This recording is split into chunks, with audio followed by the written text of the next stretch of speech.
Como es habitual los días jueves, recibimos a Raúl Ponce de León y su ADN, columna de análisis político aquí en BTV Noticias. ¿Cómo estás, Raúl? ¿Cómo estás, Nico? Un gusto. Buenas noches para todos. Vamos a conversar un poco lo que han sido las relaciones, lo que están siendo las relaciones entre el gobierno del presidente Lacalle y la coalición y el PIT-CNT. A modo de contexto, el gobierno ha dicho que sus dos principales leyes en este periodo han sido la LUC, la Ley de Urgente Consideración, y la Ley de Reforma de la Seguridad Social.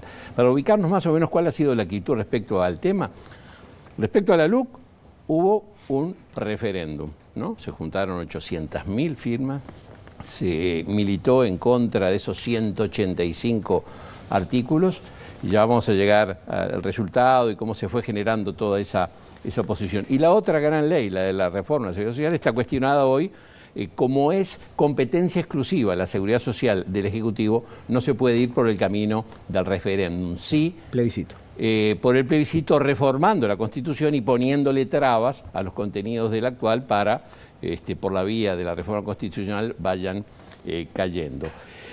Así que ese es un poco el panorama. Pero hagamos un poco de historia porque veníamos, antes del gobierno de Lacalle, de 15 años de gobierno frente amplista, donde la elaboración de políticas sociales fue muchas veces de coincidencia entre los trabajadores y el gobierno. Hubo conflictos, por supuesto que el gobierno, conflictos puntuales lo hubo, pero en general no hubo confrontaciones como movilizar 800.000 personas juntando firmas o 400.000 para la reforma constitucional. Ahí hubo un planteo mucho más extensivo y no tan concentrado en un conflicto de ramas sindicales o de sindicatos.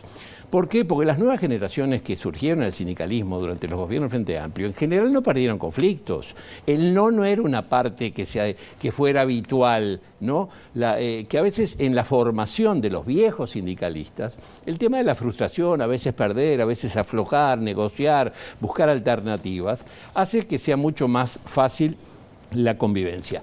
Al arranque del gobierno de la coalición, el COVID de alguna forma congeló lo que uno podía percibir después de esos 15 años y un gobierno de centro-derecha, como podría definirse, de la coalición, era un choque de dos trenes en direcciones opuestas. Ahí hay que hacer un paréntesis muy chiquito.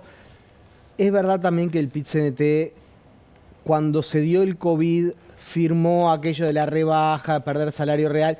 Hubo una actitud que, digamos, fue, no sé si de extender la mano, porque no creo que haya sido tanto, pero sí por lo menos de tener un gesto. Absolutamente de acuerdo, a regañadientes, porque implicaba caída de los salarios en términos reales, pero la crisis generada por el COVID en el contexto mundial, regional y nacional fue tan brutal en cuanto a pérdidas de fuente de trabajo, a caída del salario, que firmaron ese año puente que incluso aceptaba caída de los salarios con el compromiso que al final del periodo de gobierno se iba a recuperar, una cosa que todavía está en discusión, si todo lo que se perdió se va a recuperar, cosa que los niveles sí, puntualmente se recuperaron, pero el acumulado perdido no. Pero en simultáneo que se daba ese año puente, esa negociación en el plano laboral y de salarios, empezó la movilización de la LUC. La LUC se aprobó el primer año, en julio del 2020, y allí se empezó, por las fuerzas sociales, sobre todo, no tanto por el Frente Amplio, que había votado muchos de esos artículos, sino por FUG, había una cantidad de colectivos, arrastraron de alguna forma convención al PIT-CNT para juntar firmas e intentar derogar esos 185 artículos. Historia conocida, que se llegó finalmente a votar en marzo del 2022 y no hubo forma, no llegaron a la cantidad necesaria, quedaron cerca, pero quedó consolidado. Pero en simultáneo, la propia LUC generó un entorno que era la Comisión de Expertos de la Seguridad Social que preparara, digamos, el campo, recibiera todas las delegaciones, recibiera todas las iniciativas para empezar a formular un proyecto de reforma. Ya al final del año 2021, cuando se estaba mirando primero el referéndum de la LUC, empezaron a decir, esto no nos sirve, y votaron en contra de la Comisión de Expertos, lo cual marcaba ya un escenario de confrontación futura que era inevitable. Y efectivamente, después que no sale el referéndum de la LUC, el Frente Amplio y el PIT-CNT empiezan a discutir lo que ya se percibía como un proyecto de ley de reforma. El Frente Amplio, no iba tan lejos como el PIT-CNT, donde Marcelo Abdala ya en ese momento decía, antes que se conociera el proyecto de ley, de que no, evitaban pensar cualquier alternativa para cambiar los contenidos de esa ley. Finalmente, el Ejecutivo presenta sobre fines del año 2022 el proyecto de ley. Bueno, ahí ya fue una oposición cerrada de la oposición política y del PIT-CNT. Y durante el año 2023, que se terminó de aprobar, empieza a surgir ese movimiento a través de la reforma constitucional para cambiarlo, ¿no? Y el Frente Amplio ahí empezó a hacer valer su estrategia política de un gran diálogo nacional. Decía Mujica, una ley se cambia con otra ley, a diferencia del PIT-CNT que, bueno, estructuró una serie de modificaciones constitucionales muy complicadas. Hay ¿no? muchos sindicalistas que te hablan, fuera de micrófono, la inmensa mayoría, de la presión que hubo también en la interna del PIT-CNT por grupos que no están en el Frente Amplio, que son más de la izquierda radical, que algunos ni siquiera tienen representación parlamentaria, y que habían empezado a ganar espacio dentro del PIT-CNT, y esto de correrse un poco más a la izquierda de la mayoría del Frente Amplio fue una estrategia política del PIT-CNT también. Sí, ¿no? mucha gente dice que al Partido Comunista, que en principio no estaba de acuerdo con esta reforma, lo corrió por izquierda, ¿no? Porque lo que tú decías, los sectores más radicales, los que habitualmente se definen como más radicales, empezó la iniciativa original de la reforma es de la Asociación de Trabajadores de la Seguridad Social. Bueno, se empezó la campaña de recolección de firmas,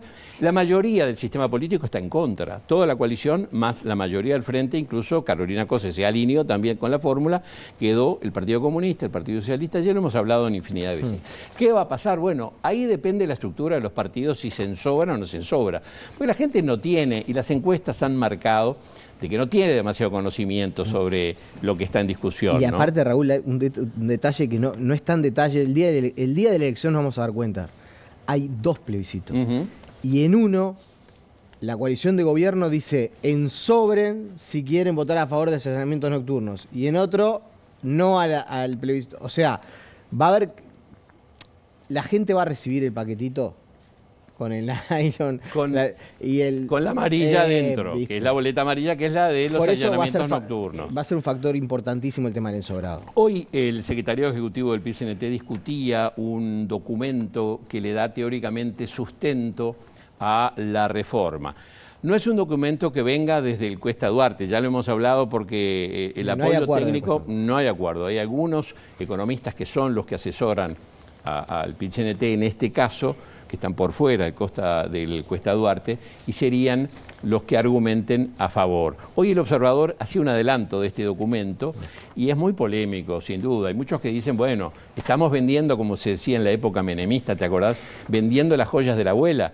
Cuando Menem vino con esa corriente privatizadora, tenía mucho dinero porque vendía la empresa telefónica, las de electricidad, YPF, no sé, tenía mucho dinero y hipotecó. Y acá se dice lo mismo, que esos 24.000 millones de dólares que saldrían de la SAFAP y volverían a un fideicomiso del BPS, le daría un oxígeno de 10, 15, 18 años para poder bancar el déficit. El tema es el agujero negro que se viene después, ¿no?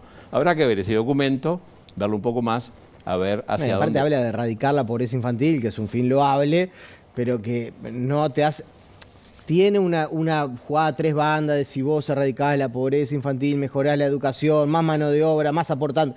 Está bien, pero la realidad es que está gastando las jubilaciones futuras para algo que no lo vas a hacer permanente, porque no la vas a erradicar de por vida la pobreza infantil. Obligás, si se aprueba esta reforma, a direccionar los fondos presupuestales mayoritariamente hacia el tema de la seguridad social y sacar recursos de donde hay que ponerlos, que es en la niñez, ¿no?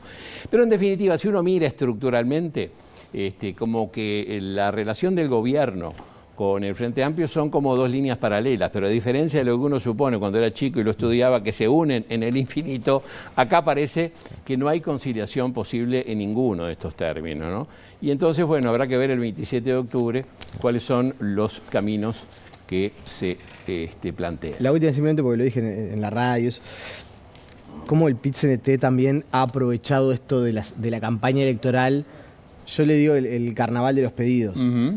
Porque es la reforma de la seguridad social, es acortar la jornada laboral, es saber, y en esto creo que hay un timing político del PIT-CNT, que uno planteando estos asuntos pone entre la espada y la pared el que es presidenciable. Absolutamente. Decime qué vas a hacer en tu próximo gobierno, en un momento de alta exposición, de alta evaluación, y dejarlos comprometidos para el futuro. Está bien, pero hay un populismo Claro. incorporado que Pero no es como inocente. vivir, no, nada inocente. Tiene un timing Es político poner casi todo perfecto. junto. Es como que tenés la varita mágica de Harry Potter. Podés jubilarte a los 60, podés subir las jubilaciones mínimas, podés eliminar las AFAP, podés trabajar menos y ganar lo mismo.